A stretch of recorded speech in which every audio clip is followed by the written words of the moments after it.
Hello, everyone. Hello, hello. I hope you all had a good weekend, and I'm going to start transitioning us to the speaker to maximize the time available. So hello and welcome everyone to our EdPolicyWorks speaker series today. I'm John Wong, a third year in the Education Policy PhD program. This talk is in part of the EPW speaker series sponsored by the Bankert Fund for Political Economy. Each semester, EPW hosts a number of talks from external and sometimes internal speakers on a host of education policy and research-related topics. These talks are free and open to the public. Our next speaker will be Hema Zamaro on April 8th in Holloway Hall. For more information on EdPolicyWorks or the next speaker, please visit our website. Today, we are delighted to welcome Liu Jing. He is an assistant professor in education policy at the University of Maryland, College Park, and a research affiliate of the ISA Institute of Labor Economics. Named as a National Academy of Education Sciences Spencer Dissertation Fellow, he earned his PhD in Economics of Education from Stanford University in 2018. His research focuses on two areas: leveraging natural language processing to measure and enhance teaching effectiveness across educational contexts, as well as identifying and assessing policies to best prepare students for an AI-driven future. Dr. Liu's research has appeared in leading peer-reviewed outlets across disciplines, including economics, education, public policy, and computer science. Liu Jing will be talking for approximately 1 hour and will leave 15 minutes for discussion and questions. Please note that any additional questions or personalized questions after 1:15 can be addressed via email, as other meetings will be taking place at this time. Thank you all for attending EdPolicyWorks speaker series today. I also know that we are recording, so please hold off on your most outrageous questions for the time being. And with that being said, please join me in welcoming our speaker today. Thanks, John, for the introduction. Can you hear me well? Okay. It's such a pleasure to be here to see so many friends. And I'm very excited to be here to share. It's actually a constellation of my work for the past 6-7 years, which is called using natural language processing to measure and improve teaching effectiveness, evidence from random control trials. I'm very happy to take any clarifying questions throughout the talk. So I'm gonna a little bit about today's agenda. I'm gonna start by motivating this research by talking about the power of feedback and also the challenges with existing human-based classroom observation feedback. Then I'm gonna introduce the development of empowering teachers, and in short, MPT, a machine learning tool for instructional measurement and feedback. There are several components of this entire tool, MPT, but I'm gonna focus on introducing two elements. One is I'm gonna give you a demo on the process of building automated measures on teaching practices. Then I'm gonna show you 3 random control trials to show the initial promise of using MPT to improve teaching. Lastly, I'm gonna conclude by talking about implications and next steps. So just like students need feedback to learn well, teachers also need feedback to teach better. There's existing several very strong causal research papers showing that providing teachers with formative feedback can improve their teaching effectiveness and also student outcomes. So what's formative feedback? It's very different from evaluative feedback that is often used in teacher evaluation or high-stake scenarios. So formative feedback, the goal of formative feedback is to be really supportive, timely, and specific. Its intention is to modify teachers' thinking and behavior, eventually improve their teaching as a result. However, the reality is very few educators in the US are experiencing this kind of feedback on a regular basis for several reasons. Research shows that on average, a public school teacher only receives formative feedback once or twice per year. And even when they receive it from their coach or principals, they often report the feedback as very low utility. And only 40% of schools provide teachers access to a math or ELA coach. And we know that coaches have a lot of responsibilities, so they don't have a lot of time to provide one-on-one feedback to teachers. So the reason, yeah, sure. Formative, it means that it's not to evaluate them. is not attached to any incentives or like decisions. It's just to help them to improve. Yeah. So evaluated feedback. No, right, yeah. The reason why US teachers are now receiving a lot of formative feedback is that the human-based classroom observation system is very challenging to work with. So human-based classroom observation is widely used not only in the US, but also the world to evaluate teaching practices across all kinds of learning stages. It's very resource and labor intensive, typically involving classroom observation people like readers or observers to watch a video or like go into classroom to read teaching based on a given protocol.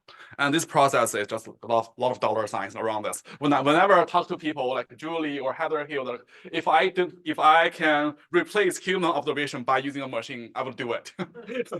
So another issue is measurement, right? The quality feedback, it really varies based on the quality of the observation. It's very hard, even with a lot of investment in training the readers to get high inter-reader reliability. And also it's very prone to bias. There's so much research documenting the issues of readers in classroom observation. So when I started grad school at Stanford, I started to take CS courses and learning about Texas data methods. At that point, I started to think about, can we really use this approach to really measure teaching? And natural language processing is actually a technique, is a branch of artificial intelligence that uses computer and algorithms to process and understand human language. I think many years ago, this very few people know this, but now like because of ChatGPT and everything, everyone knows it. So it's a different world at this point. It has a potential to measure very nuanced teaching practices by analyzing classroom transcripts. So we take a recording of the classroom, then analyze the transcript of classroom recording by using NLP to generate measures on teaching practices. So I started to work on this in grad school as part of my dissertation, and I had the luck to work with Julie and publish this paper back in 2021. It's a proof of concept showing that it's actually possible, it's feasible to apply NLP to analyze classroom transcript. This is in English language arts classrooms. And we use data from over 1,000 classrooms, data collected by the Merits of Effective Teaching project sponsored by Gates. So we show that it's actually feasible to pick up a lot of like very nuanced and meaningful teaching practices using this very approach. But at that point, it was like pre-ChatGPT, it was pre a lot of the development. So it was only a proof of concept, but it demonstrated the potential. So when we have those measures of teaching practices, so it's possible that we can use NLP-based measures to facilitate frequent and timely feedback to teachers. So this is really the basic idea behind MPT. So once we did this paper, it really facilitates my collaboration with linguists, computer scientists, and all those kind of engineering people to develop the system of empowering teachers. The overall idea of this approach is that we're going to combine machine learning algorithms, natural language processing models, and rich educational theory to produce scalable and theory-driven classroom measures. We can use these measures to conduct descriptive research to really learn about what's going on in the classroom. We can also use it for intervention evaluation to see whether a particular intervention is actually changing teaching practices down the line. And also to provide feedback to teachers, which is a primary focus I have right now to use this kind of approach. And we want to develop really effective feedback mechanisms to really change the way we do teacher professional learning. So this is the overall idea behind MPT. I often say that there are three stools of MPT. One is measurement. The other is speech technology, which involve like developing and fine-tuning automated speech recognition systems, diarization, which I won't talk about today, but I'm happy to engage in a conversation with you about this. It's kind of a very different round of work. But also, I'm gonna share more about the field experiments. So when we put MPT in practice, whether it's actually demonstrate promise in terms of improving teaching and also student learning outcomes. So I'm gonna focus on measurement and field experiments in this talk. Measurement. We have developed many measures. So I'm going to start by introducing uptake, which is a measure we developed over 2 years ago. So when you consider a student utterance that I added 30 to 70, so how a teacher is going to respond? A teacher can uptake this student idea by just acknowledging what the student said. Okay, very brief. Or inviting the student to collaboratively complete this thought by saying, and you got what? Or repetition, just repeating, oh, you added 30 to 70, although it's not great uptake, but it's also acknowledging that teacher has heard about what the student said and repeating the student idea. It can become a little bit more complex. Reformulation, good, you did the first step, right? It's rephrasing what the student did. And lastly, elaboration. Where did the 70 come from? To really push the student to think even deeper. So all of this phenomena are called uptake. It's really based on the student initial input and use that as a resource to moving instruction forward. And as you can see, it's a very complex teaching practice because it involves many different types of responses. So historically, we have a lot of research in the past half a century showing positive association between uptake and student learning and also achievement across learning contexts. But it's also among the most difficult teaching practice to improve because it's very cognitive demanding. So measurement is very challenging. At the same time, improving uptake is also challenging.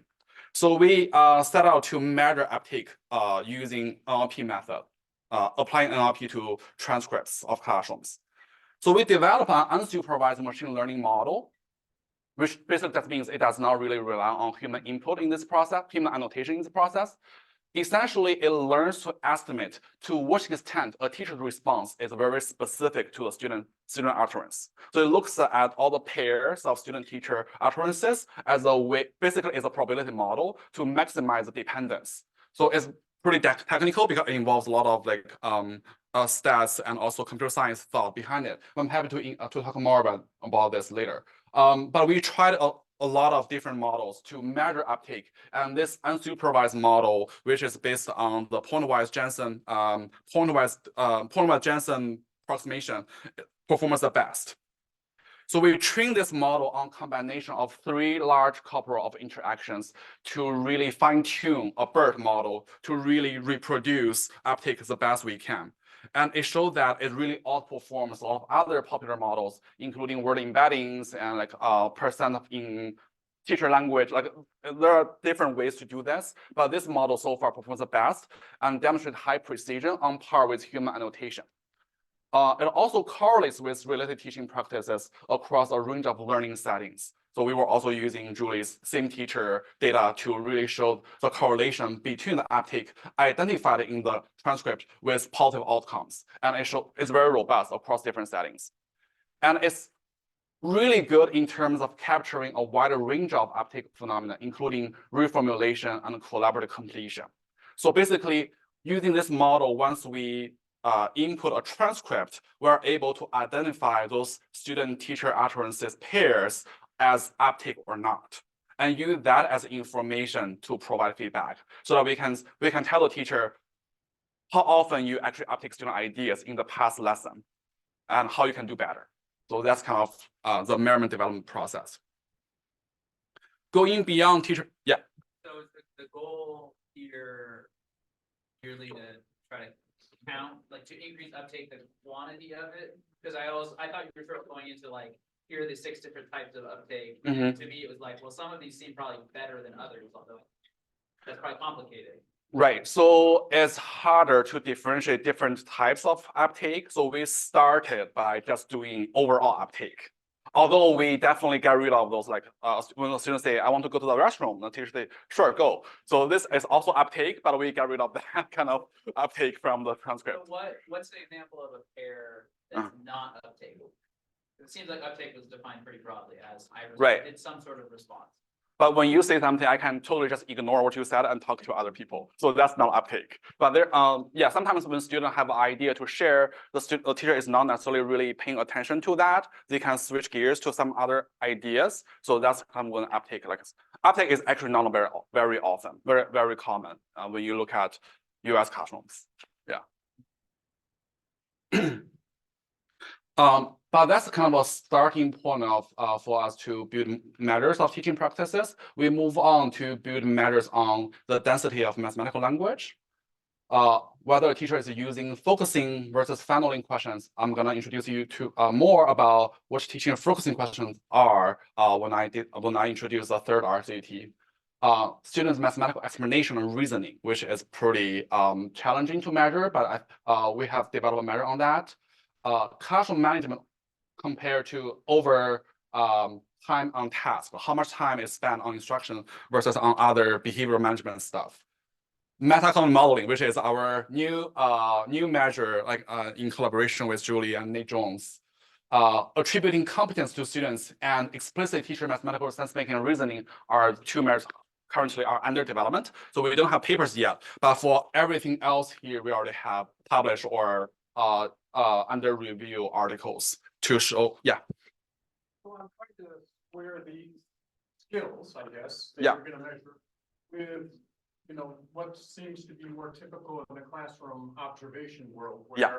you know, Julie and Grossman and lots of other people have developed a set of rubrics Right. by which we're measuring teacher skills. And do these have some alignment with that, or are these different from? I'm trying to Yeah. figure out how I crosswalk this.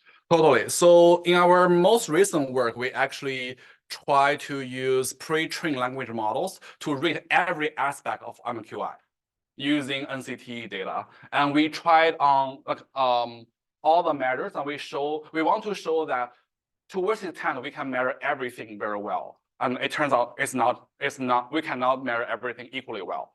So we show that so pre-trained language models can do a pretty good job with more discrete measures that require lower inference, like mathematical language. That's kind of very clearly defined, right?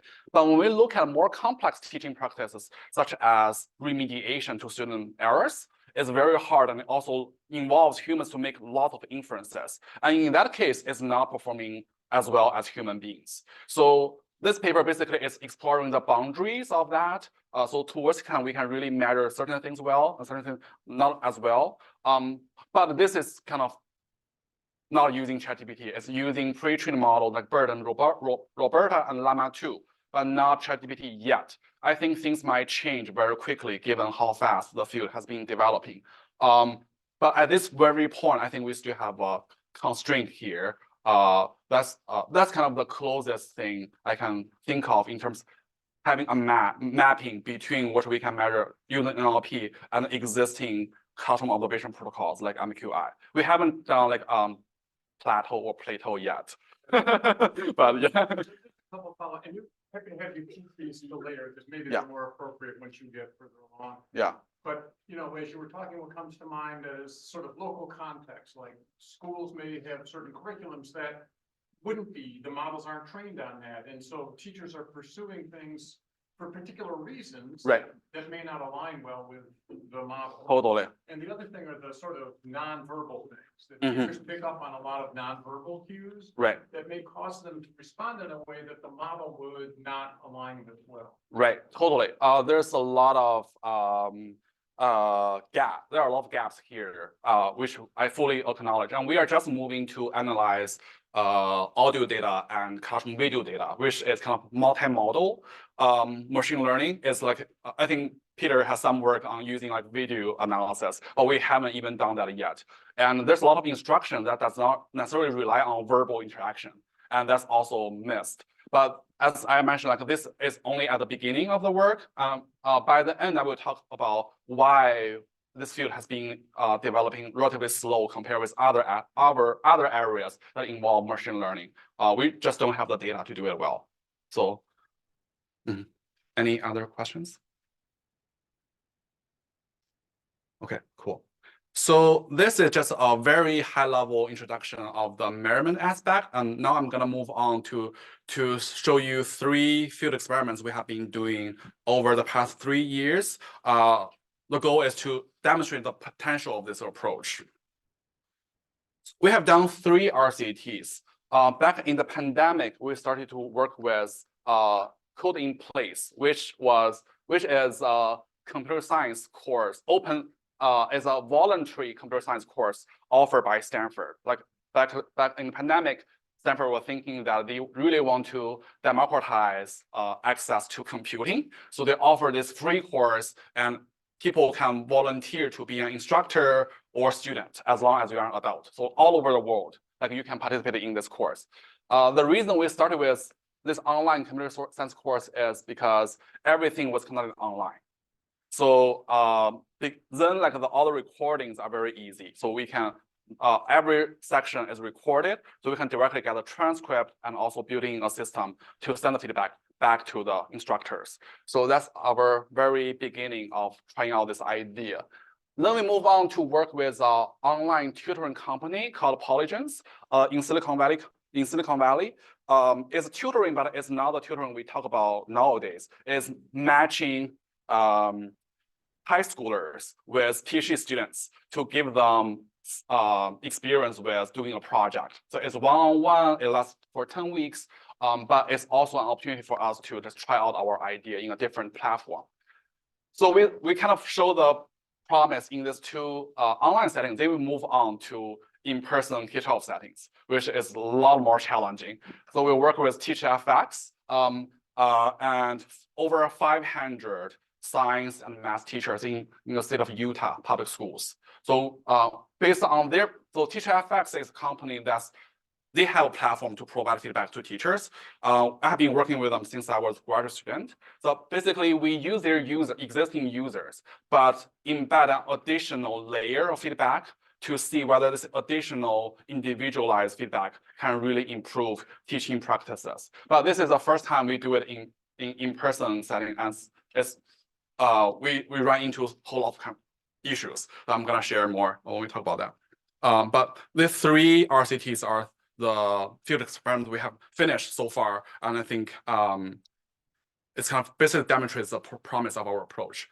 So before I talk about the nitty-gritties, I want to show you the pipeline of giving feedback. We need to start with some kind of recording. So in MQI or like measure of effective teaching, they use pretty professional equipment to record. But in like TeachFX, like they use a phone to record. So the recording quality kind of varies. But the initial recording quality is really important. Then we transcribe the audio recording and anonymize the data. Afterwards, we apply the algorithms we have developed, which I showed you before in terms of all those different teaching practices, and analyze those transcripts to spit out certain insights about the teaching. Then we send the feedback privately back to the teacher as a source of information for them to know where their strengths is and how they where they need to improve. So that's kind of the whole pipeline of doing this feedback work. Yeah. Yeah, feel free to push this off if you're going to go into it. On the transcript analysis, do you find differential performance based on either observables of the teacher or harder to quantify differences, dialect, accent, things like that? Oh, totally. So that's a major area of bias that people have been talking about in the NLP world. So when we did research with Code in Place, because it has students and instructors from all over the world, when they don't speak standard English, actually the transcription quality is lower. Yeah, and now when we use it in-person settings, when people have intonation, when there are like English language learners, the performance is not as good. So that's why language technology is another main component we really need to work on under this whole platform. Yeah. You make it into this in the RCT. I'm just curious how that affects The performance. the feedback, the variation in feedback you're providing to teachers, and therefore potentially the utility of the feedback correlated with, again, observables or unobservables about the teachers. So for the first RCT, we did some analysis. I think we basically just acknowledge this is something we cannot fix, but it shouldn't be big enough to really throw off all our findings. I will show you that actually the results are even stronger for instructors who are not from the US, which kind of is reassuring that our feedback is actually working, even for non-native English speakers. But I think it's an issue like people really worry about, especially in the K-12 setting. Yeah. Thank you. Great. Any more questions? When we design the feedback, I will show you an interface of the feedback. We kind of consulted a few psychologists to really discuss like what is the best way to present the information. So first, it needs to be non-judgmental and private. Teachers really worry about when they already being recorded, they worry about the data security and privacy. And when they receive information about their teaching, they don't want to be judged. So we want to make sure that they are the only people who can access the feedback, and it's also framed in a way that is non-judgmental. Secondly, it needs to be concise, specific, and actionable.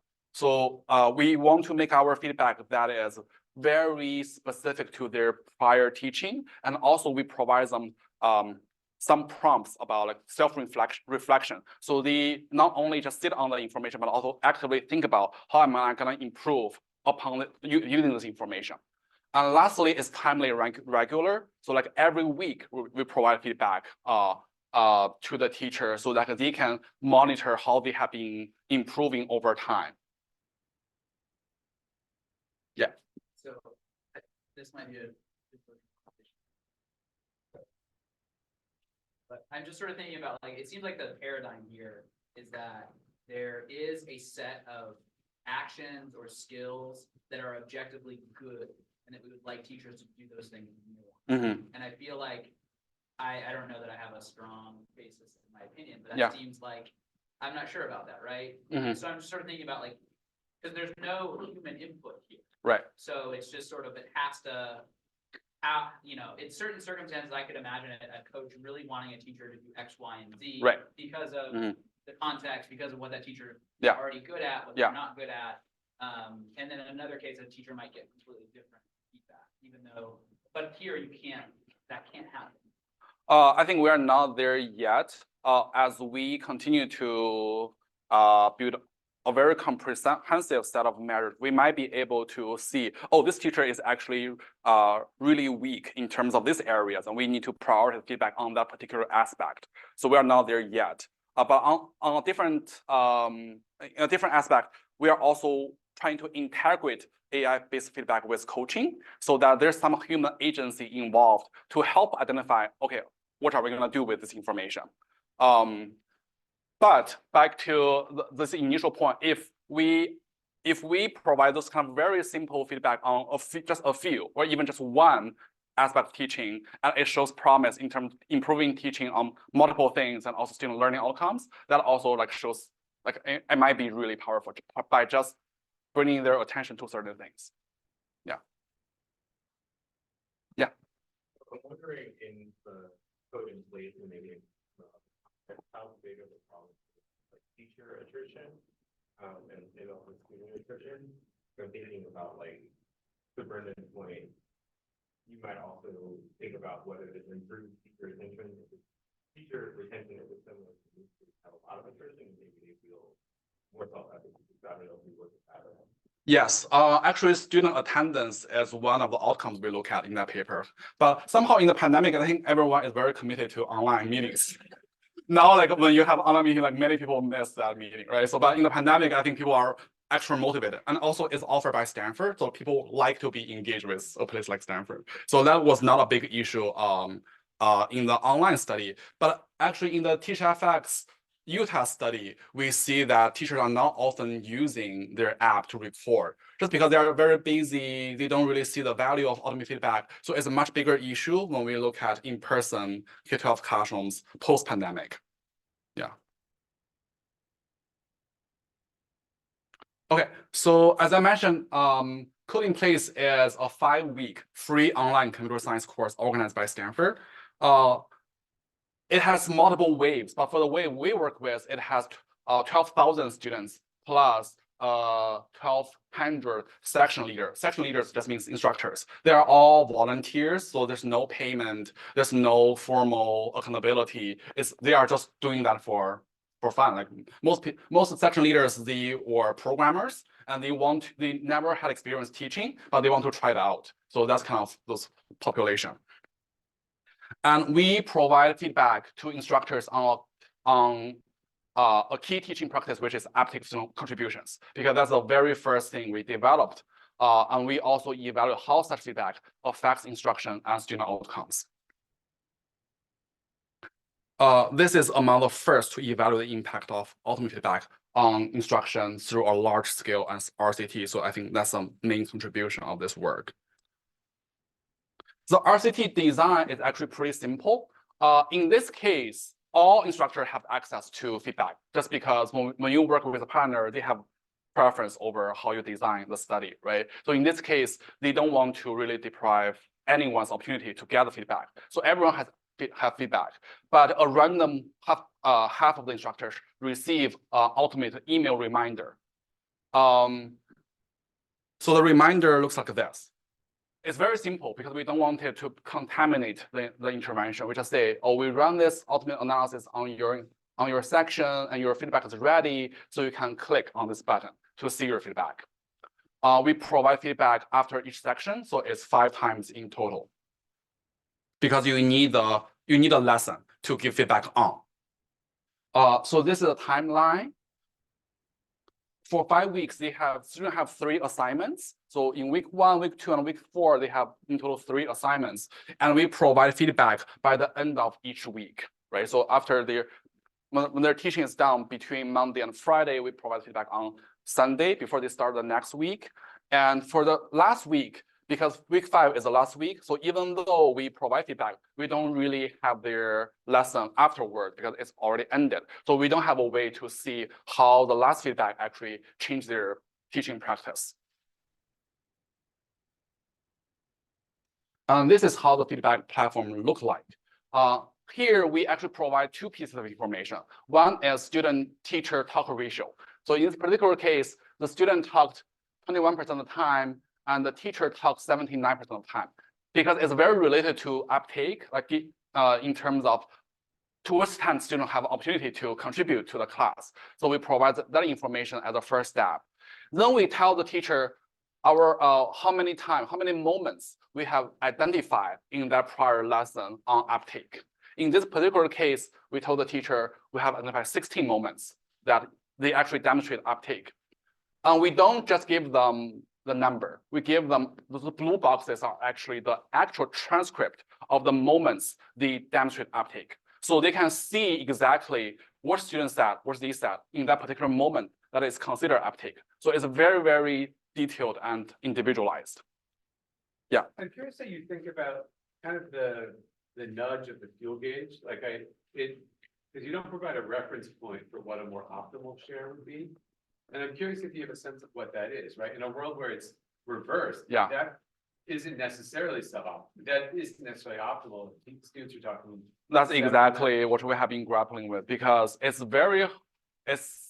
don't know whether it's possible to provide a benchmark, given that there's variability in terms of the content, the student body. So what's optimal in terms of uptake?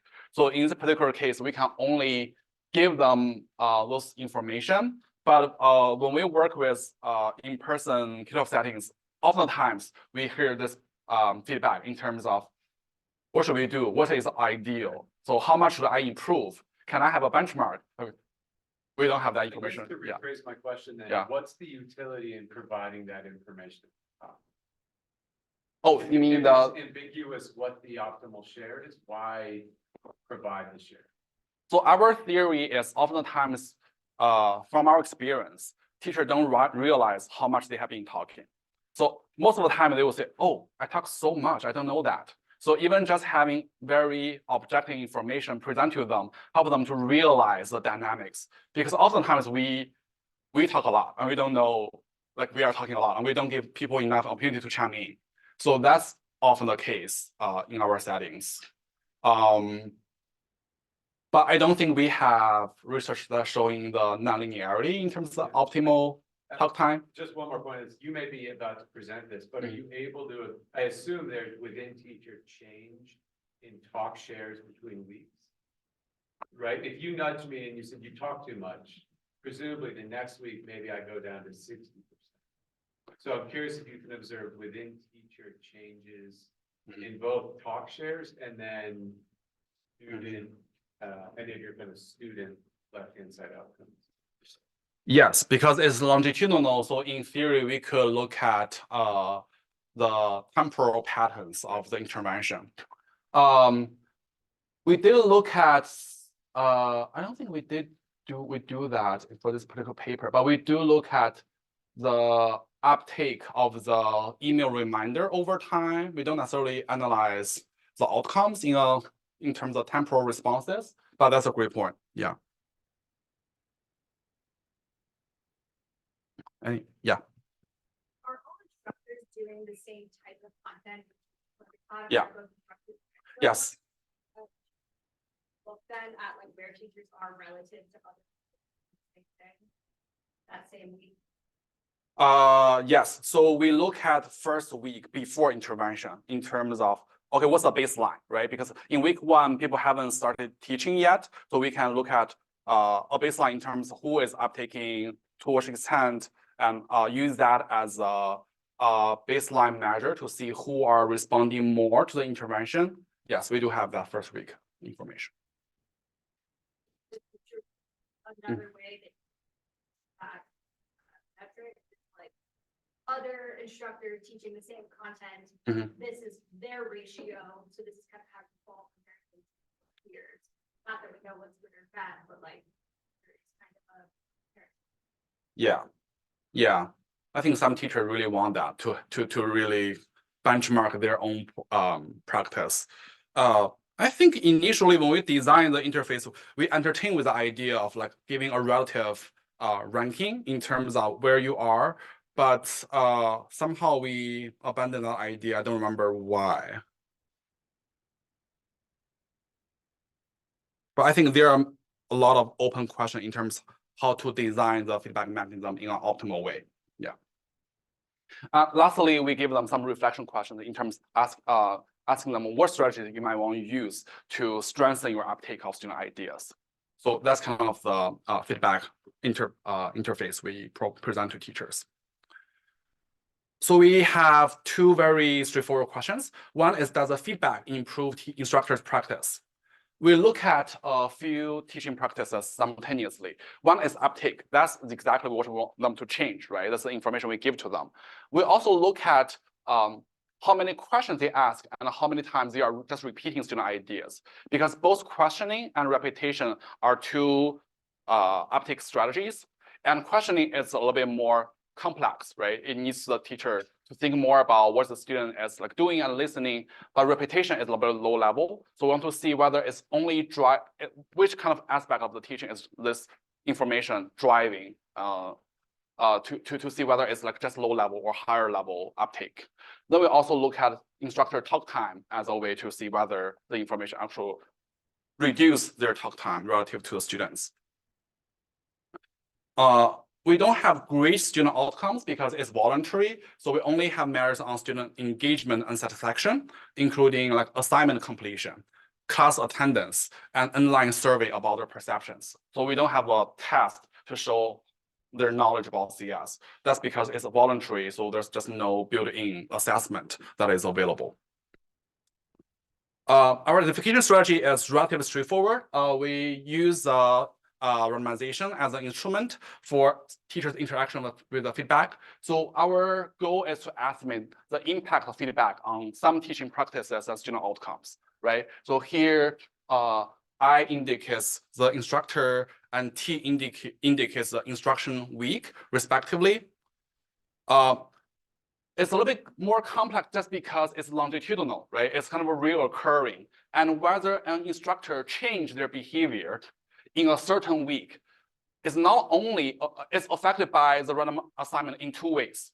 One is whether they check the feedback in the particular week, but also it is affected by whether they check feedback in prior weeks. For example, if a teacher received the randomized email reminder, they were more likely to interact with feedback in week 2, right?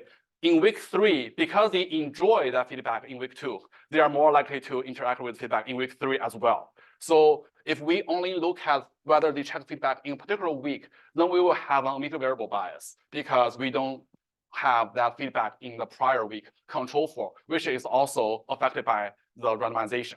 So basically, based on our reviewer suggestion, we define feedback IT as whether instructor I check the feedback at least once prior to that particular week T as a way to really avoid that exclusion restriction issue.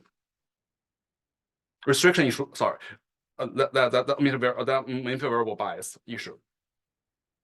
Then we use the email reminder randomization as an instrument for feedback IT, which is just like whether they check up to that point at least once of the feedback. Then beta 1 basically measures the impact of ever interacting with automated feedback as compared to whether they interact with the feedback in a particular week. So that's just some nuance of that identification strategy. Any questions here? Okay. And XI is just a vector of student and instructor characteristics, and also pre-intervention teaching practices we measured in week 1. Okay, so this is the first stage, and the outcome is whether an instructor ever checked the feedback.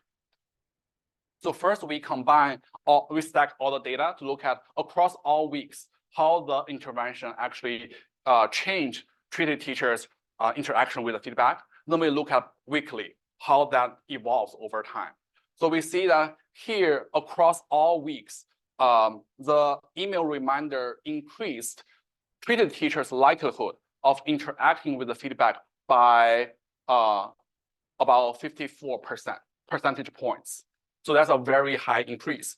And the real response is really in week 1, in week 2, after the first email reminder. You see that actually the coefficient doesn't change that much over time. That's because in week 2, most instructors already responding to that email reminder, so it kind of levels off over time.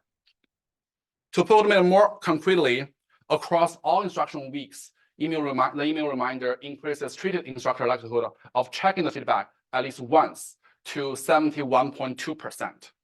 Okay, so most of them check the feedback.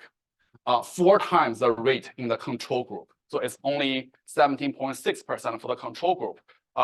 That's because although we made it available to them, but we make it not very visible. So lots of the control teachers, they just didn't realize that it's available there. So that's how we kind of induce more variation to use in this case. And the take-up appears to be the strongest in week 2, which is after the first email reminder. Okay, so some results here. This is showing you the effects of automated feedback on teaching practices. And we start with panel A, which is just intent to treat, meaning that we are regressing all those outcomes on the email reminder, right? So this is just the randomization. And we see that by just receiving that randomized email reminder, it increases teachers' uptake and questioning. But there's no effect on repetition and talk time. But what we really care about is panel B. That's when they check the feedback, how that affects their teaching practice. That's a treatment on the treated results. So we see that the coefficients are like mostly double the coefficient from the email reminder, which is kind of expected because those are the compliers, right? So instructors' interaction with the feedback induced by the randomization improved their use of uptake by about 1.1 times per hour, which is about 13% of an increase compared to the control group. Interestingly, because we see the positive change for questioning but not repetition, it shows that somehow the feedback is helping teachers to use more sophisticated uptake strategies rather than just repeating what students said. That's kind of encouraging given that we actually don't tell them you need to ask more questions or something like more concrete about what they should do. So that shows that in this particular setting, the uptake intervention is really helping teachers to rely on more complex teaching strategies. So I'm noting the big difference between the Yeah.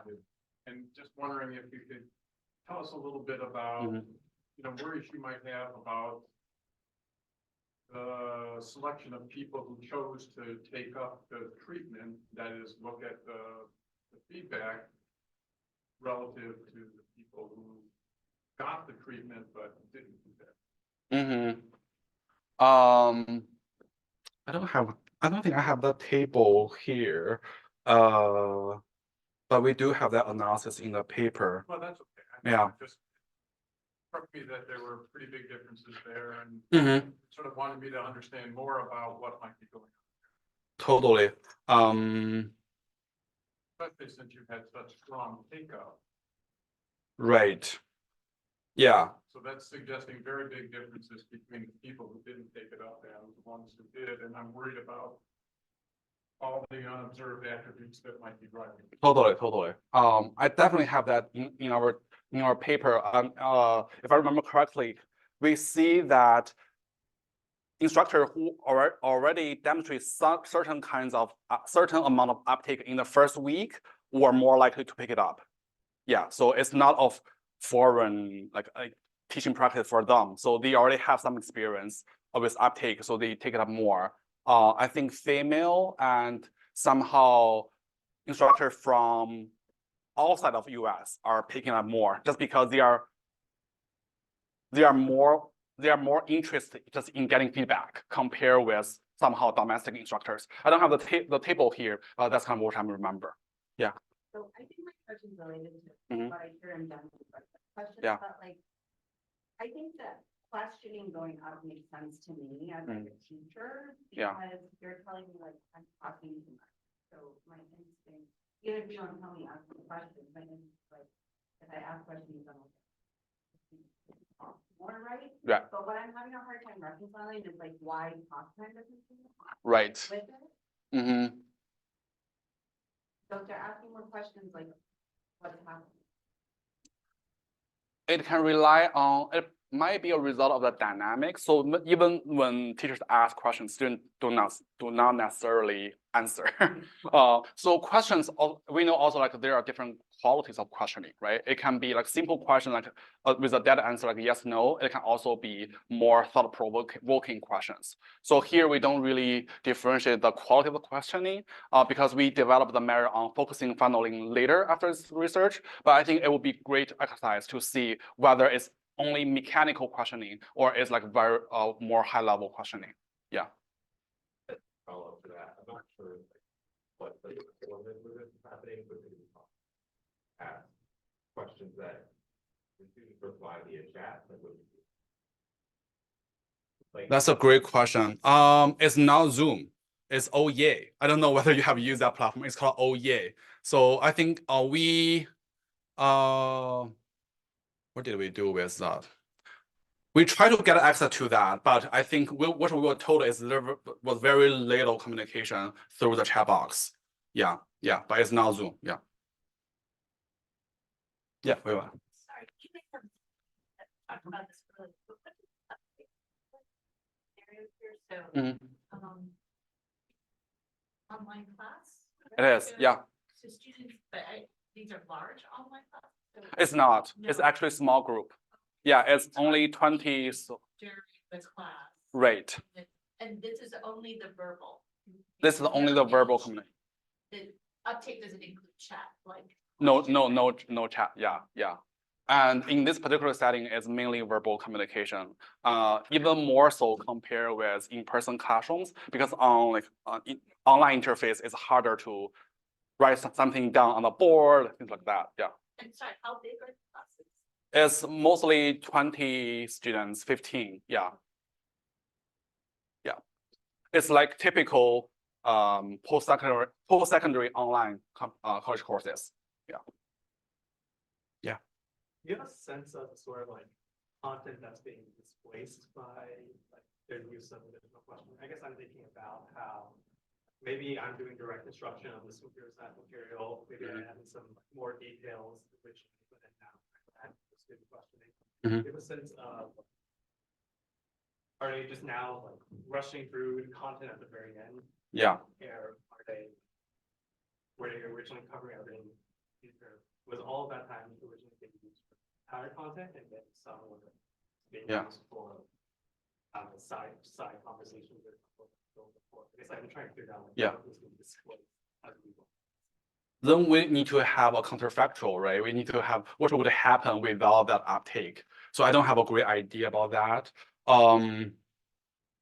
And even this uptake measure is not perfect because we only rely on the most proximal, input. Sometimes uptake is based on, oh, 5 minutes ago you said this, and this is what I'm thinking right now, right? So this is a very, it's still, I think, imperfect way to capture the kinds of like complex teaching strategies we would envision. So yeah, we haven't done that kind of analysis. I think it's probably, I don't even know analytically what's the best strategy to compare. Yeah. You do within teacher, at least week 1 to 2 variation, Mhm. right? Yeah.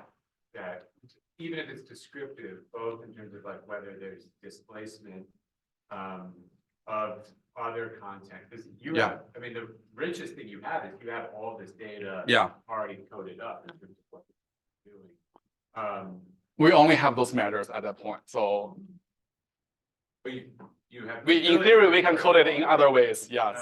But also to Julie's question, which I was curious about as well, like whether these are actually more sophisticated strategies, Right. knowing nothing about effective teaching practice in K-12, I imagine the details matter greatly. Totally. In terms of, Yeah. of what kinds of questions they're asking. So maybe this is already published as just a. Yeah, it's in EPA, unfortunately. But there are questions that may be worth going forward. Totally. Yeah. They say you're broadly similar type of data. Yeah, with this kind of unstructured high dimensional data, what you can code up is actually unlimited. Right. So it's more about like, yeah, for our article like this, what we should fit into the paper. But I think there's just lots of opportunities. We can even analyze the audio recording if we want. Yeah. But it's Clarifying question. Yeah. About talk time measure. Mm-hmm. Can you talk through like how this, I guess I'm thinking about where, like, if it's like, I'm like, okay, John spoke at 4:05, and then maybe I gave 20 seconds of wait time. Yeah. To my students, and then at 4:25, they started speaking. Is Yeah. that count for that? We don't count for wait time, so it's only the time when students speak and when the teacher speaks. There is a possibility that talk time is being attributed to the teacher as a time. No, they are like just like they're not used in the calculation. Yeah. We also look at some student outcomes. As I mentioned, we don't have great student outcomes, so it's a very preliminary. We look at whether student finished their assignment number 2, whether finished assignment number 3, and proportion of classes attended, whether they responded to the survey and their course rating. So we have some very initial, marginally significant result for assignment number 2 and whether they respond to the survey. Actually, the response rate is very, very low. You can see that for the control mean is only 15.6% of students who responded to the survey. So we thought that just having students to respond to the survey is an indicator for they have better engagement with the course.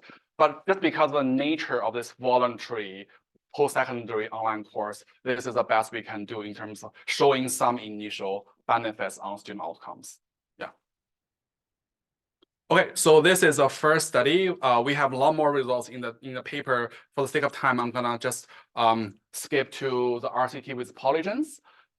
This is largely we just want to see whether our idea works in a different online setting, right? So as I mentioned, it's a research mentorship platform for high schoolers. So they match PhD students with high schoolers in a one-on-one setting for 10 weeks.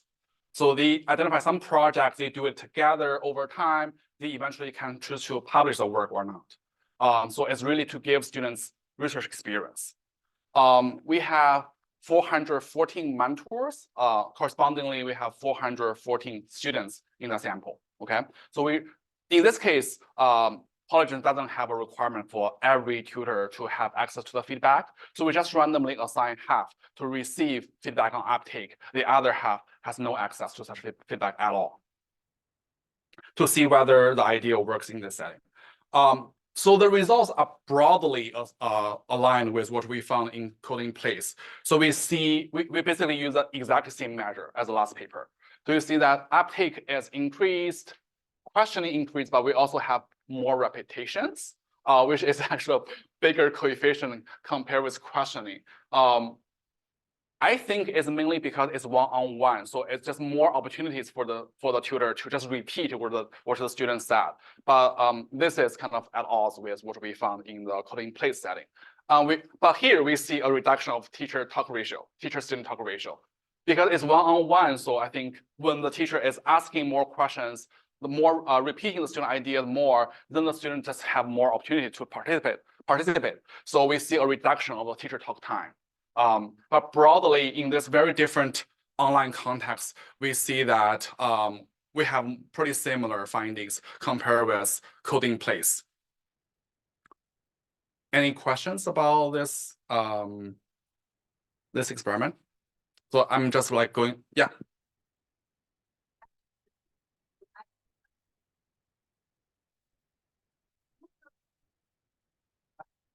Yeah. And so I think like, again, like.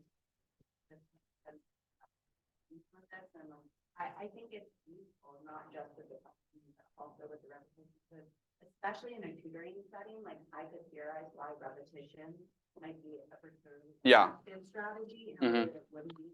Yeah. So maybe it's helping the tutor to really understand what the student is saying, right? Trying to help the student understand what they're. Exactly, yeah. Yeah. Right. Yeah. So the interpretation of those teaching strategies, I think, can be different in different scenarios. Yeah. Yeah, Brandon. This is just reduced form, yeah, because we only randomly assign like half of the tutors to receive feedback. The other half has no access, so it's just reduced. No, we don't have that information in this case. Just a quick, I mean, regardless of how we interpret each of these measures, the fact that the feedback is moving the needle across all these seems to me to be promising. I mean, whether it's moving in a good way or not is an important question. Yeah. But the teachers are actually responding. They are responding to this, yeah.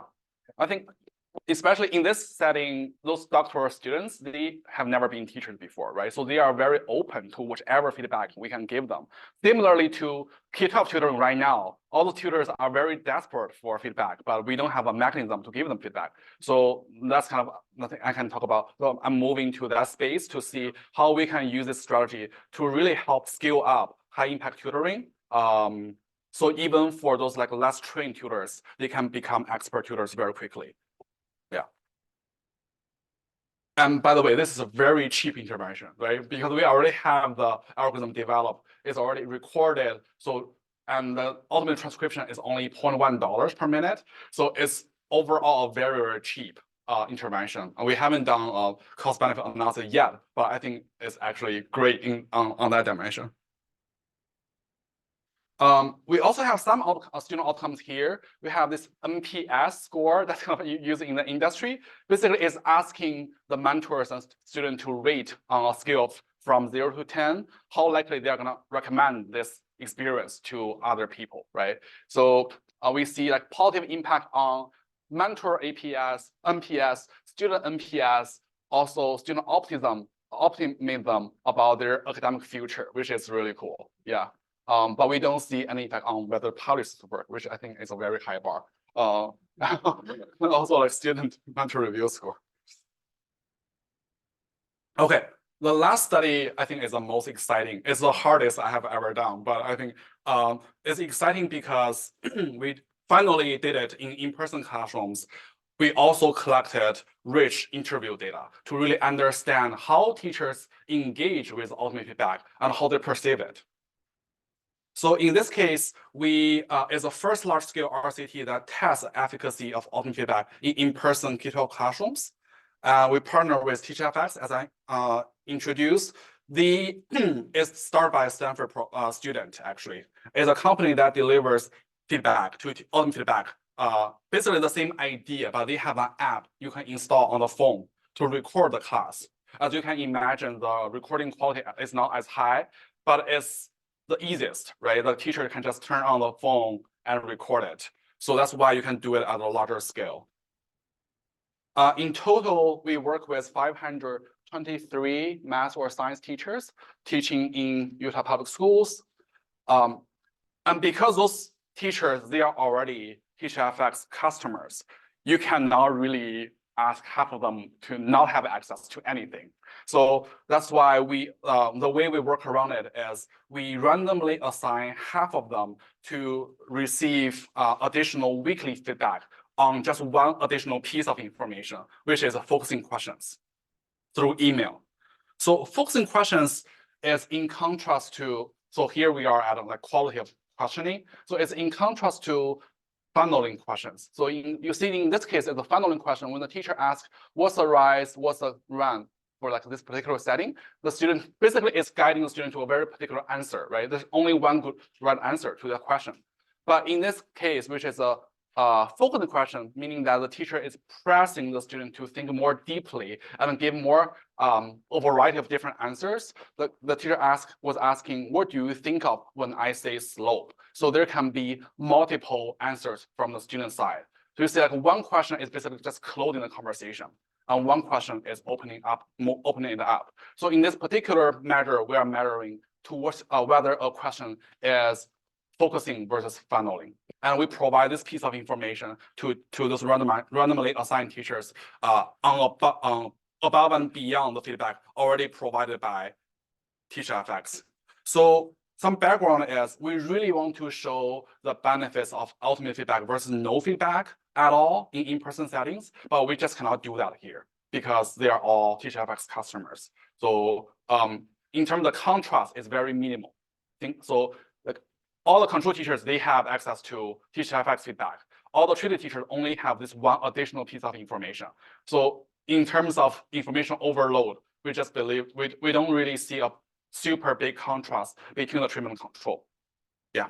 So you build this experiment, you are a teacher has an app and you pay, subscribe to it. So they're very selected to have this app. So their district purchase this service for them. Then teachers basically enroll as a user. So as soon as they enroll, we randomly assign them to treatment control. So it's an ongoing basis. Then we basically observe teacher up to 5 weeks. So starting from their initial enrollment up to 5 weeks, then we stop the intervention for that particular teacher. So that's what we did. Yeah. Sorry, what do you say a bit about the characteristics of the teachers who enroll relative to the teachers in their school district who do not? So the thing is, that's the thing working with industry partner. Like they don't have an initial enrollment data collection in terms of all their baseline. They actually collected all the information after the intervention already finished, and it's very, very minimal somehow. So we just cannot get them to collect the information we want. We neither have any student outcomes. So I think we probably only know like their grade level, like their gender, like very minimal information. You don't have a way to match to this. No, so that's a very, yeah. That's why I feel like working with industry partner, like they have their own ways of working, and you probably have more experience than me. Like they also have their own incentives. Right. So right now I'm moving to a stage to just collect data on my own, like working with schools and district directly so that I can access all the information I want rather than working with a district partner.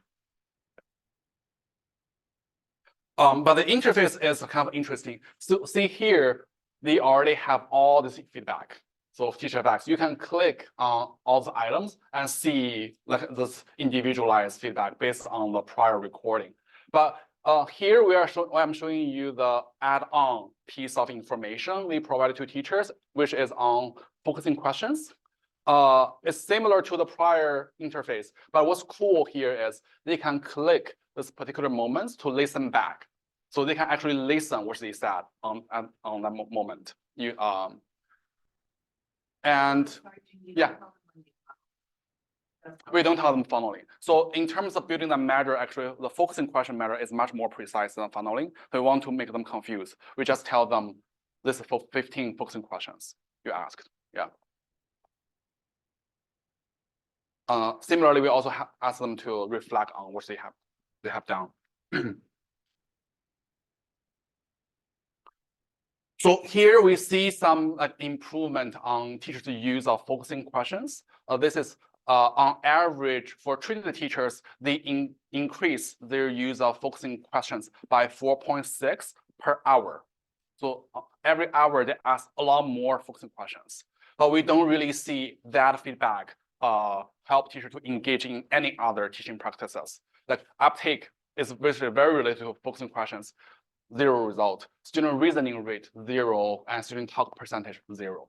So I think it's mainly because we are providing them very narrowly defined piece of information, and they don't generalize from that. So that just shows that teaching is a very complex thing. And when we think about improving teaching on a more systematic level, I think, yeah, we need a lot more work to think about what's the best way to organize the feedback and what information we should provide. Yeah. You go back, trying to visualize. So what's the treatment? So relative to the control. Yeah. The treatment doesn't get. The treatment has this. this. Get the here the focusing question. They also have access to all of this. Sorry, what's the manipulation? The manipulation is for the control group. They don't have this piece of information. This specific thing. This specific focusing question piece of information. Yeah. But Also, they get the email something in the reminder. graphic that looks like this. They just don't have the focusing. Right. Because once you, for example, if you click like volleyball prompts, I don't even know what that means. Open-ended questions, like they see a similar interface, but they don't really have the information about focusing questions per se. Oh, I see. So if Yeah. you were to click on teacher questions, you get something that looks like this, but then the little indicators would just be for those teacher questions. Exactly. And you can listen to those back. Yes. So the only thing that's additional here is the focusing. Right. And there's also an email reminder, yeah, associated with this. And it basically also improves the salience of the information because they see this piece of information directly through email. Yeah. Are all these generated with the same AI? So TeachFX likes to claim they are using AI, but I think a lot of those are not really AI based. And we give our AI based matters back to TeachFX for them to use. That's why we have this partnership. Yeah. So from working with Silicon Valley companies, I realized a lot of the AI stuff is actually not AI. So, but people like to use that title. How often are they getting it? How often? Yeah. Can they do it every day? And They could, yes. But because this is fully automated, so there's no, they have big trouble with transcription quality and auto diarization, meaning that separating speakers. So they actually have a lot of technical challenges. I'm going to show you that it's a big issue for the teachers because they don't see the quality, the precision of the feedback is very high, just because of the quality of the transcription. Yeah.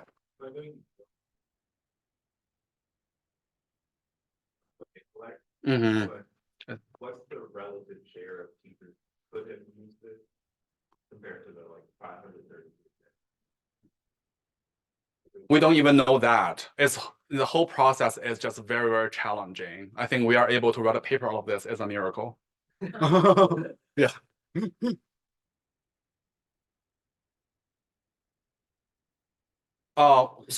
But we did collect very rich qualitative information, and it's my first time doing a mixed method study, from which I learned a lot. So my student and I interviewed 13 teachers to really understand their perception of the feedback tool. So there are several themes coming out of the interview. One is low recording and transcription quality really hinders their engagement with the feedback. One teacher said it has some really obvious flaws in the recording. A lot of us are like, oh, I did not see that. So we know that AI likes to hallucinate, but it doesn't really have the information, right? So that's a big hang up for a lot of teachers.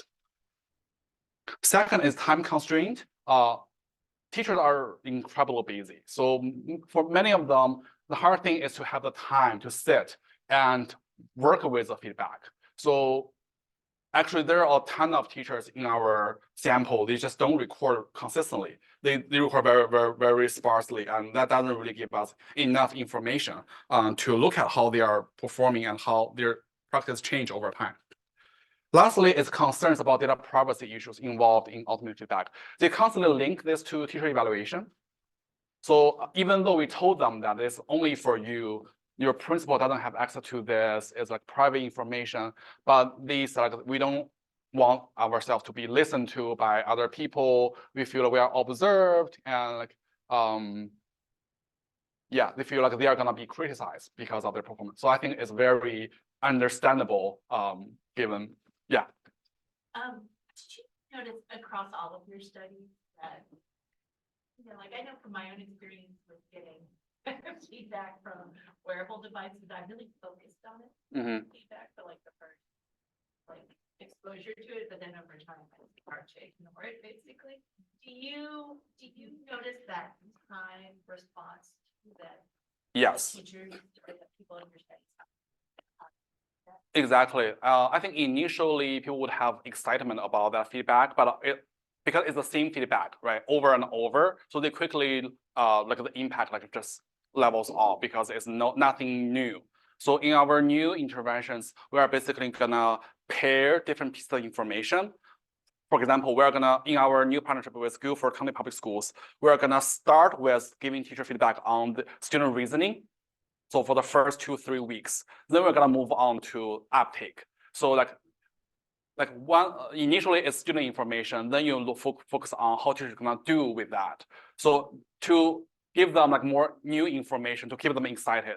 Otherwise, if it's the same thing again and again, I don't think it's gonna work. Yeah. So like sequentially.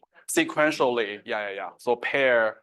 So the two constraint is one, we need to really have high confidence over the measures we have. So the student reasoning really relies on student speech data. So we have to make sure the student data is really good before we can use that feedback, right? Then we need to make sure that there's some correspondence between the different pieces of information so that it's like building on one thing on another so that teachers kind of have a logic in terms of what I should do. But that's what we're gonna do in the coming fall, working with Guilford to try that out. Yeah. Okay. So that's the 3 studies. I think by no means they are like perfect RCTs. Like they are not the RCT I want to run in my policy work basically, but they have a lot of constraints in terms of design, the kind of feedback we can give, and also the outcome we want to observe. But it's kind of proof of concept showing that this approach, when we have the technology, when we have the right partner, when we have the right teacher participants, we might be able to test it out in a much more rigorous and systematic way. But overall, I think these 3 studies show that it's feasible to measure teaching in this approach, right? Measurement development also, I think it will be way easier as LLMs continue to evolve. It's already evolving like very quickly. And in our new work, we're gonna actually try out to use LLMs to directly measure those different teaching practices. But I think over time, we will be in a place that we can measure a lot more than what we can do right now. Second, we show that ultimate feedback to teachers using this kind of ultimate measures, it shows initial promising effects in improving both teaching practices and in some cases student outcomes. Although those are not like strong student outcomes like test scores, but I think it's still like in a way as promising. And we conduct these studies in both online and in-person settings, which is kind of cool in terms of those different contexts can speak to each other. There are many barriers that prevent teachers from fully engaging with the feedback, especially in in-person settings. As I mentioned, there are at least the 3 things that really have a negative impact in terms of teachers' engagement with this. So in terms of next steps, I'm working with my group to really build up the infrastructure, namely improving and fine-tuning automated speech recognition systems that can really transcribe student and teacher voices with precision, even in noisy classroom environments. Speech diarization, meaning that we really want to separate speakers so that we know who is talking, whose idea is picked up by the teacher, etc. We also just developed our own software, so we don't need to rely on TeachFX anymore. We can use our own software, so you can just upload a transcript and get all the measures I just described to you. So which is really, really cool. I'm also building a benchmark data set of classroom recordings. So a lot of the work, they are not as good just because we don't have sufficiently good data. The best data source is Heather Hill's NCTE data, which was collected over 15 years ago, right? So currently I'm leading a project that tries to collect data, high quality audio and video information from 350 teachers. So it's sufficiently large, and we aim to open source it. So like all education researchers can use it eventually. Importantly, we want to link student voices to their identity and outcomes, which can really facilitate the development of equity-based measures, because we want to know who is participating in classroom conversation, whose idea is like really treasured or valued by the teacher. So once we have those like individual link between student voices and their identity, we will open up so many possibilities. We are also embedding A/B testing in the data collection process to identify the most effective approaches of providing feedback. For example, one thing we're going to do is to see whether just specific feedback versus like a very abstract high-level feedback can perform differently in terms of changing teacher practices. So I think there are some theoretical hypotheses in teacher learning that can be tested using this approach. We are also incorporating automated feedback into school routines. We are actually working with Harvard and Stanford coaches to develop coaching routines to see how we can really integrate AI feedback and coaching feedback as a way to, so that we can increase coaches' caseload, and also they have more objective information to work with. So from talking to some coaches, they reflected that by just having the transcript provided to them is very helpful, because often the times teachers and coaches don't agree upon what's happening in the classroom. So when you have just the objective information presented to them, it can be really helpful. So we are trying to work on that side as well.